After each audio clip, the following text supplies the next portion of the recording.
Before they committed the brutal murder that changed Australia, Anita Cobby's killers were nobodies, small-time criminals eking out useless lives in Sydney's western suburbs. But the events of February 2, 1986, called the most savage and fiendish murder this state has ever known, cemented the names of the 5 men in national infamy.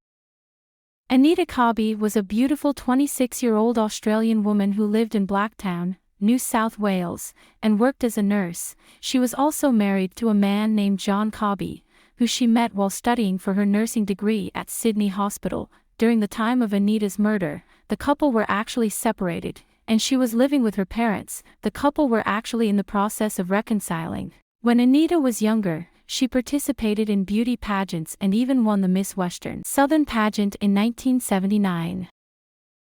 On the night of February 2, 1986, Anita Cobby was returning home after attending a dinner with her friends after her shift at Sydney Hospital. She got onto a train just a few minutes after 9 p.m. so she could head to her parents' home in Blacktown. When she got to the Blacktown station just before 10 p.m., Anita looked for a phone booth so she could call her father to come pick her up. Unfortunately, the public phone at the station had been broken, so she decided to just walk home. As she was walking, a car slowed down beside her and came to a sudden halt. 2 men jumped out of the car and pulled Anita inside, where there were 3 other men. These men were John Travers, 18, Michael Murdoch, 19, Michael Murphy, 33, Gary Murphy, 28, and Les Murphy, 22. While in the car, she was told to remove all of her clothes, but Anita refused to comply.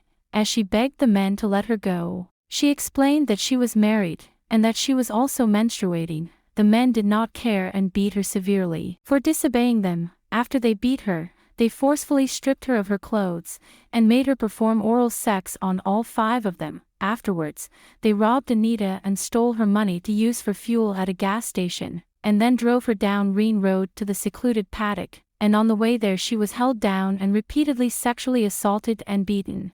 When they got into the paddock, Anita was so badly beaten that she was unable to move, so then men dragged her along a barbed wire fence, and then dumped her there and continued to sexually assault and beat her. This brutal attack went on for a very long time. The man who actually murdered poor Anita, John Travers, admits in his recorded confession tape that the reason he killed Anita was out of fear that if she somehow survived this ordeal she would be able to identify her attackers, since she has seen their faces, their bodies, she knew the car they were driving, and had also heard their names. He brought this up to the others and told them that they had to kill her, and initially the other men were against this idea. They said that this was just supposed to be a thrill for raping and hurting someone, not to murder someone. Eventually he was able to convince the other men that this needed to be done. However, they wanted no part in it and told John Travers to do what he had to do. John then walked towards Anita's mangled-up body, put a knife to her neck and slit her throat so deeply that her head was nearly decapitated. Anita's autopsy was extremely explicit. Besides all of the sexual assault, she additionally suffered from multiple scrapes, cuts, and lacerations all over her body and especially on her breasts. She had 2 black eyes that were swollen, a broken nose and 2 broken cheekbones.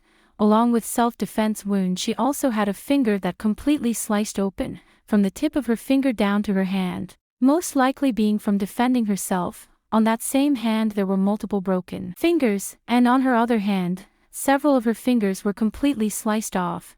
It's believed that this happened due to trying to desperately grab the knife away from her attackers.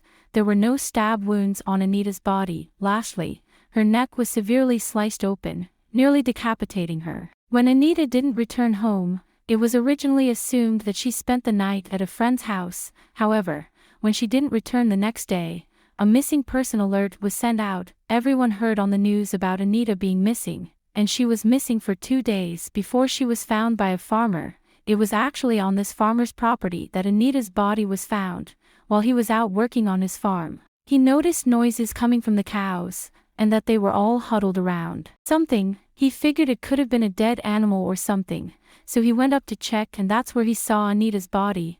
Horrified, he called the police and they took her body in so her family could identify her. The farmer told the police that he had actually heard a woman's screams coming from the fields on the night of her disappearance, but didn't go out to check because it was pretty common for teenagers to invade his fields, have parties, and just be loud and rowdy. If the farmer would have checked, it's possible that he could have scared off the men before it was too late. It's also equally as possible that the men would have attacked him as well. Anita's husband was able to identify Anita's body by her wedding ring.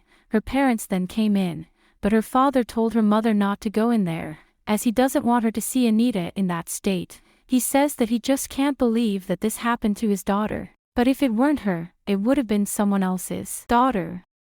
The trial began on March 16, 1987, in Sydney. John Travers originally claimed he was not guilty, but on the day of the trial he changed his plea to guilty, and made a confession, which was recorded. The trial for the rest of the members lasted 54 days, which relied on the defendants trying to convince the jury that they had very little involvement with the rape, beatings, and her murder. However, the jury wasn't buying it, and all 5 of the men were found guilty for the sexual assault and murder of Anita Cobby. They were each sentenced to life in prison without the possibility of parole. Michael Murphy ended up dying at the age of 66 in 2019. From terminal cancer. All 4 other men are still serving out their sentences in prison.